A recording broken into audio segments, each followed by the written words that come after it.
You're good at cleaning things up. Fix it. The sentence came before anyone touched their food. The air conditioning hummed too loudly for a December evening. We were gathered around my parents' long dining table, polished wood, too many serving bowls, crystal glasses brought out for important conversations. My aunt adjusted the overhead light. My brother scrolled through his phone. My sister stared at her plate. My father cleared his throat as if he had said something generous instead of instructional. We all know why we're here, he added, folding his napkin carefully. There's been a complication. Light laughter circled the table. The kind that pretends tension is humor. My cousin muttered, "Yeah, you're the responsible one." My sister didn't speak. I picked up my glass of water. The condensation slipped against my fingers. "Fix it how?" I asked calmly. My father waved his hand. "Pay what needs paying. Talk to whoever needs talking. Protect the family name. Protect her reputation. Protect the image." No one asked whether I wanted to. No one asked what it would cost me. They had already decided my role. I nodded once. They didn't realize something had already changed. Being the reliable one sounds like praise until you understand what it really means. It means you are assigned responsibility without authority. It means your competence becomes communal property. It means when something breaks, people look at you, not because you caused it, but because you will endure fixing it. I had been enduring it for years. If you've ever been the quiet sibling, the one who keeps records, answers emails, manages details no one else wants to understand, you know how this works. You are trusted with effort, not with recognition.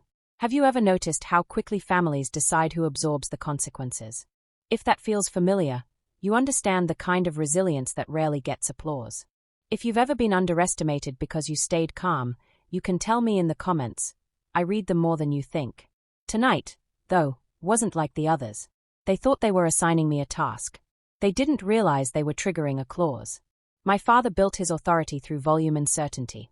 He handled investments. He chaired every discussion. He believed control was demonstrated by speaking last. My mother managed perception, appearances, invitations, who sat where at gatherings. My older brother handled nothing but spoke confidently about everything. My sister was protected, always described as sensitive, which translated to exempt. And I was the reasonable one, the one who didn't argue, the one who understood documents, the one who stayed late after holidays to reconcile shared expenses because you're better with numbers. Memory fragment. I was 22, sitting at this same table, explaining a tax notice while my father interrupted me mid-sentence, then repeated my explanation as if it were his own. Another fragment. My sister overdrew a joint account during a failed business attempt. I negotiated the repayment plan while my parents told relatives she was going through a phase. Patterns solidify quietly. I wasn't excluded. I was positioned, trusted with mechanics, denied visibility. They assumed compliance was permanent. What they called helping was, in practice, infrastructure management. I handled trust correspondence. I coordinated with the estate attorney when my parents updated beneficiary structures. I digitized legacy paperwork. I tracked distributions. I reconciled vendor payments for the family's commercial properties. It was clerical, in their minds. They never asked why the attorney emailed me directly. They never questioned why I had secure access to archived amendments. When my father said, "Forward me that document," he didn't consider that I already had every version saved, annotated. Access teaches you things. You see who signed what. You see when shares were reallocated. You notice when language shifts from revocable to irrevocable. 3 years ago, during what they described as a routine estate simplification, my father grew tired of paperwork. "Just make sure it's organized," he told me. I did more than organize. I read. Authority chains are rarely emotional. They are procedural.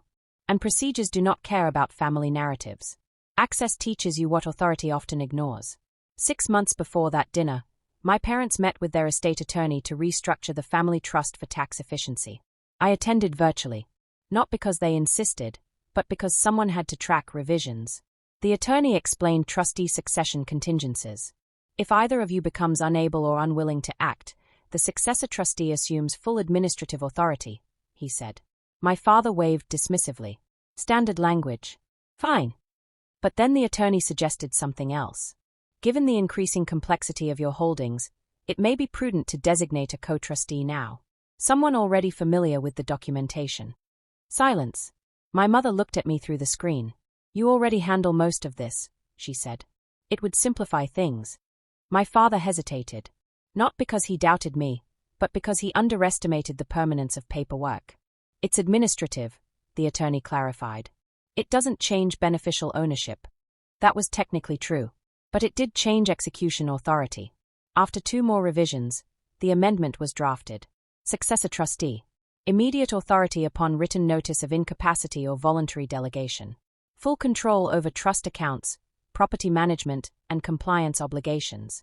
The clause was precise. What they did not notice was another detail. Any trustee could initiate an internal compliance review upon credible financial risk to the trust's assets. Fraud qualifies as financial risk. 2 days before the dinner, I received an email from a bank compliance officer regarding irregular transfers linked to my sister's business entity. The entity partially intersected with trust-backed collateral. That was enough. I sent a formal notice to the attorney requesting activation of review authority under the risk clause. The documentation was acknowledged at 3:14 p.m. By the time we gathered that evening, the structure had already changed. Back at the table, my father resumed his speech. We've built this family carefully, he said. Legacy requires steady hands. Experience. Responsibility. His eyes rested on me again. Some of us are still learning that. A small smile. My brother nodded as if wisdom had been delivered. My mother added softly, "This isn't the time for experiments." They were framing the narrative before I responded. I let them. My sister finally spoke. "It wasn't intentional." "I know," my father said quickly. "That's why we fix it internally." Internally. Meaning, I absorb it. He leaned back in his chair. "Well," he said, gesturing lightly with his fork. "Does anyone want to add something?" The room settled. He expected reassurance. He expected obedience. "I'll add something," I said. Not loudly. Just clearly. "I received notice from First National's Compliance Division 2 days ago," I continued. "They flagged irregular transfers connected to an entity partially secured by trust-backed collateral." My sister's fork paused midair. "I initiated a formal risk review under Section 8.3 of the amended trust instrument," I said. "The attorney confirmed activation yesterday afternoon." My father frowned slightly. "Activation of what?" "Administrative Review Authority," I replied. "As co-trustee." Silence. My mother's hand tightened around her napkin.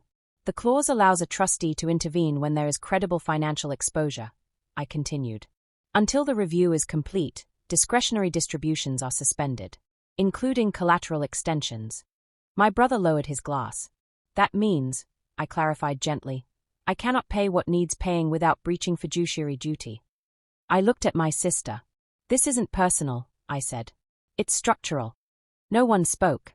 The dessert plates remained untouched. Confusion travels quietly before it becomes panic. My father reached for his phone. He didn't unlock it. My mother glanced toward the hallway, as if the attorney might appear. My brother whispered, "Is that real?" "It's documented," I said. My sister's expression shifted from embarrassment to calculation. My father straightened in his chair. "You should have discussed this with me first." "I followed procedure," I replied. He inhaled slowly. Measured. The authority dynamic tilted, not dramatically, but perceptibly. No one laughed now. After dinner, my father asked me to step into his office. He closed the door softly. "You're overreacting," he said. "Not angry. Careful." "I'm responding to exposure," I answered. He studied me as if reassessing a variable he had miscalculated. "You know this affects everyone." "I know," I said. A pause. "What would resolve it?" he asked. There it was. Dependency. Full financial disclosure from the entity, I said. Independent audit. Formal repayment plan if required. He nodded once. "You've changed," he observed. "No," I said. "The documentation did." The next morning, I sent 3 emails. One to the attorney confirming continuation of the compliance review. One to the bank acknowledging cooperation. One to the property manager suspending discretionary transfers pending audit results. No dramatic announcements. Just records updated. Vendor portals reflected my authorization. Access logs recorded my credentials. Authority does not argue. It logs in. I returned to the dining room before leaving. The table had been cleared. Only water rings remained on the polished surface. I placed my folded napkin beside my untouched plate. Collected my coat. turned off the hallway light. No one stopped me. The door closed without sound. I didn't need the microphone. Families often confuse visibility with control. The loudest voice feels dominant. The most decorated seat appears powerful. But authority is not performance. It is alignment between responsibility and structure. For years, I carried responsibility without structure. That imbalance made me useful and dismissible. Underestimation can be frustrating. It can also be instructive. When people assume you are only administrative, they allow you proximity to mechanics. When they assume you won't assert authority, they sign documents casually. I did not expose anyone. I did not humiliate anyone. I enforced governance. There is a difference. Respect built on fear collapses. Respect built on clarity stabilizes. The system didn't change because I raised my voice. It changed because I read the clauses. Control doesn't announce itself. It simply updates the record.